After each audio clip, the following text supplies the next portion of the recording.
J'ai arrêté de fumer pendant 30 jours, mais les envies sont revenues. Aujourd'hui, j'aimerais prendre le temps de répondre à un commentaire que je vois souvent passer, à savoir que j'ai arrêté de fumer pendant un bon petit moment, mais les envies sont revenues. Qu'est-ce que je fais? Alors, ça doit être dur, n'est-ce pas? 30 jours, c'est quelque chose d'énorme, surtout pour quelqu'un pour qui ça semblait complètement impossible auparavant. 30 jours, ça peut être réjouissant autant que frustrant. Car après 30 jours, vous pouvez vous dire, c'est bon, je suis lancé, je suis non-fumeur, et vous pouvez penser en avoir totalement fini avec la cigarette. Et est-ce que vous pouvez imaginer la frustration lorsque vous vous retrouvez dans une situation où les envies refont surface? À ce moment-là, vous pouvez commencer à douter de vous-même et reprendre une cigarette. Alors vous pouvez penser, merde, 30 jours, tout ça pour rien. Et ce genre de réflexion, c'est de la merde. Car même 2-3 jours sans fumer, c'est une bénédiction que vous vous offrez. Et c'est quelque chose qui mérite d'être honoré et respecté. Donc que vous fassiez des écarts, que vous rechutiez, que vous refumiez, il y a quoi? Le simple fait que vous essayez, que vous avez le courage et la détermination, surtout lorsque vous êtes convaincu que ce sera quelque chose de vraiment difficile à faire, c'est déjà beaucoup. Car si c'était facile, vous ne seriez pas là à m'écouter. Vous ne seriez pas en train de regarder cette vidéo.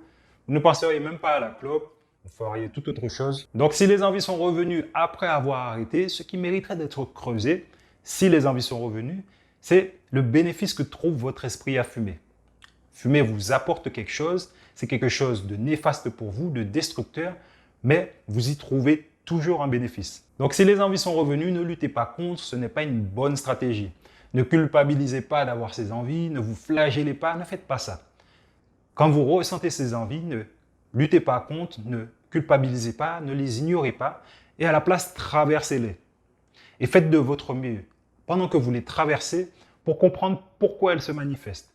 Qu'est-ce qui se passe dans votre vie, à ce moment-là, qui vous pousse à éviter, peu importe ce qui vous arrive. Alors faire ça peut sembler facile, mais la majorité du temps, c'est pas facile. Car ça demande du courage.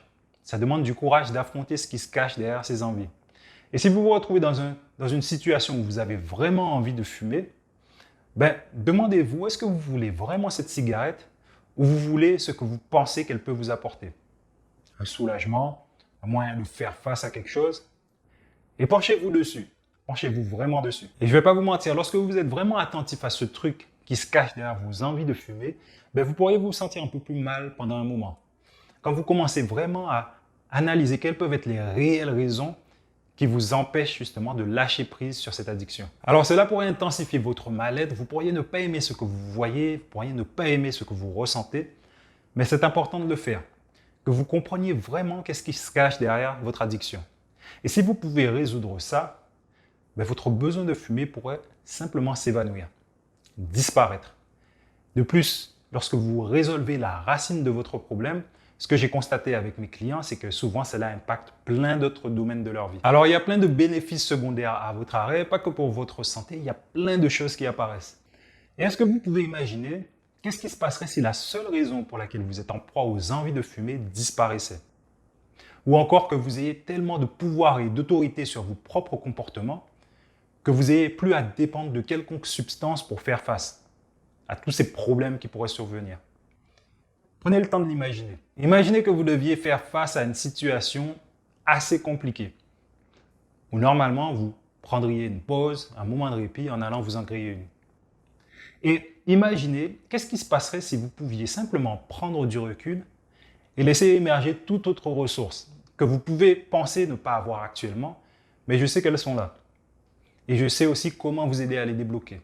Et d'ailleurs, c'est ce que j'apprécie le plus. J'aime vous aider à faire émerger vos propres ressources, des ressources que vous pouvez penser ne pas avoir.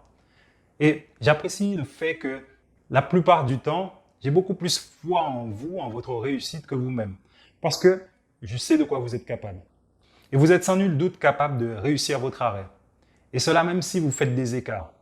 Donc résolvez la racine de votre problème, résolvez ce qui cause les envies dans un premier temps, et quelle que soit la durée de votre arrêt, réjouissez-vous-en. Si vous résolvez la racine de votre problème, vous pourrez même vous permettre de fumer une cigarette de temps en temps, si vous le voulez. Et pourtant, ce ne sera pas du tout en mode addiction. Vous pourrez juste en prendre une et la reposer sans jamais retomber dedans, à moins que vous le vouliez. De la même manière que ça m'arrive de fumer un joint une fois dans l'année, j'aime l'odeur, j'aime le rituel et pourtant je ne suis pas du tout addict. Je peux fumer quelques tafs et le reposer sans jamais y repenser. Et vous pouvez réussir aussi. Vous pouvez arrêter de fumer pendant des jours, des mois et choisir de fumer une cigarette de temps en temps. Une ou deux en fin de mois, par exemple. Et ça ne va pas vous tuer. Ce que je veux dire par là, c'est que si vous habitez dans une grande ville, par exemple Paris, Lyon, dites-vous bien que le smog et la pollution de la ville vous sont bien plus dommageables que ça. Et je souhaite juste que vous arrêtiez d'être aussi dur avec vous-même. Si ça fait déjà un moment que vous avez déjà arrêté, que vous avez fait un écart, ben, prenez du recul, réjouissez-vous. Vous avez arrêté pendant 30 jours. Voyez simplement si vous pouvez faire plus de 31 jours avant d'en griller une la prochaine fois. Et quand les envies se font sentir et que vous ressentez vraiment le besoin de fumer parce qu'il y a quelque chose qui se passe, parce qu'il y a quelque chose qui les déclenche, alors prenez le temps d'examiner ça. Qu'est-ce qui se cache derrière ces envies? Afin de traiter la racine de votre problème avant toute chose. Et ça peut être aussi facile que difficile. Et ça prendra le temps qu'il faut. Imaginez simplement qu'est-ce qui se passerait si la raison derrière l'apparition de ces envies disparaissait complètement. À quel point seriez-vous libre? Et si à un moment vous rechutiez, vous ne seriez pas aussi dur envers vous-même. Vous pourriez simplement reprendre votre arrêt, voire complètement arrêter. Et une chose que j'apprécie plus que tout, c'est d'aider les gens à réaliser ce qui se cache derrière leurs problèmes. Trouver la racine et résoudre leurs conflits internes. Et donc, vous pouvez rester sans fumer aussi longtemps que vous voulez. Et si vous choisissez à un moment donné de fumer, vous pouvez le faire aussi. Sachez juste que ça n'aura plus aucune emprise sur vous. Ça ne vous contrôlera plus. Vous pourrez le faire sans vous flageller, sans culpabiliser.